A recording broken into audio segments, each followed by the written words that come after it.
И что представить сегодня, в 21 веке.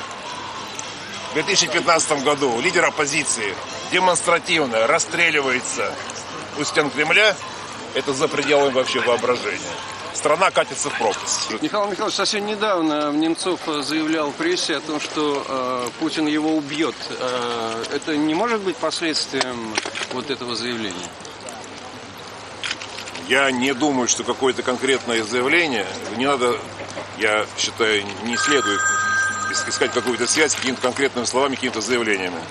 Деятельность Бориса Немцова носила очень важный и принципиальный характер.